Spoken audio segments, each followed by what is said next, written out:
okay. So, his actions have given me the opportunity to teach and educate, which I like to do.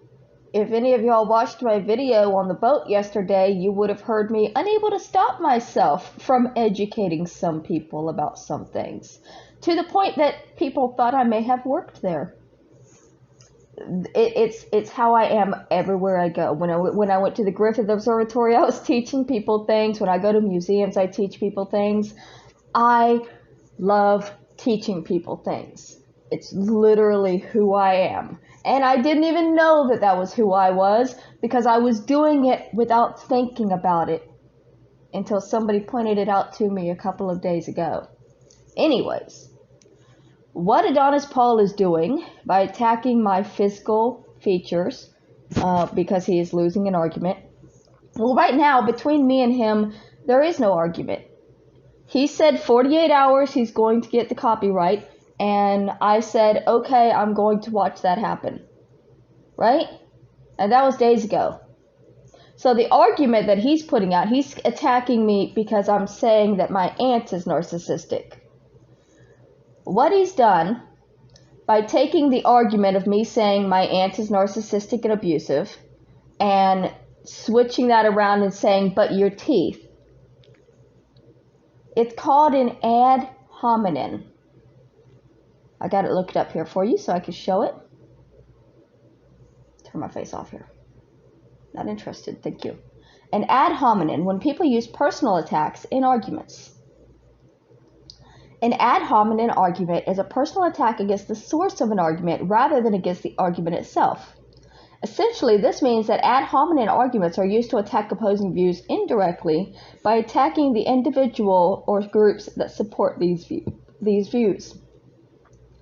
Ad hominem arguments can take many forms, from basic name-calling to more complex rhetoric. For example, an ad hominem argument can involve simply insulting a person instead of properly replying to a point that they raised, or it can involve questioning their motives in response to their criticism of the current state of things. Ad hominem arguments are common both in formal and informal discussions on various topics, so it's important to understand them. As such, in the following article, you will learn more about ad hominem arguments, see what type of them exist, and understand what you can do to respond to them properly. I don't want to read the entire article. I just wanted y'all to understand what it was that he was doing. I want it more in perspective what is happening, right? Because these people are not just bullies. It's not just that they're cyberbullies. They work with my family, for one, which makes it way more abusive. They don't stick to their values at all. They'll switch on a dime and change their mind, and they have so many people with them that they can do that, and they have thousands of people that will support them and say they always felt that way. It's like a cult, and you're fighting against this entire group.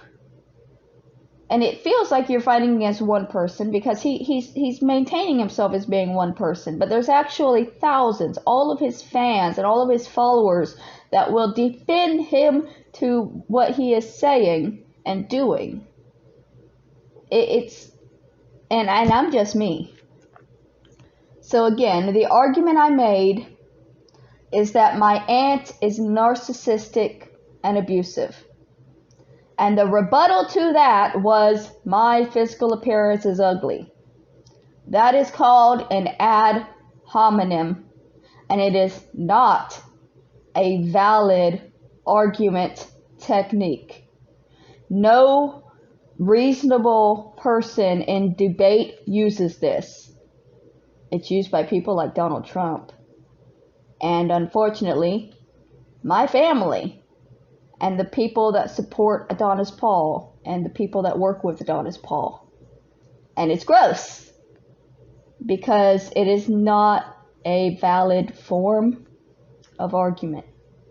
If you want to argue with me about whether or not my aunt is a narcissist, argue that. It has nothing to do with my physical appearance any more than my divorce had to do with her. Y'all keep changing the subjects to hurt and abuse me instead of acknowledging and discussing the subject at hand, which is narcissistic abuse. Which narcissistic people are really good at using the ad hominem. So maybe they go together.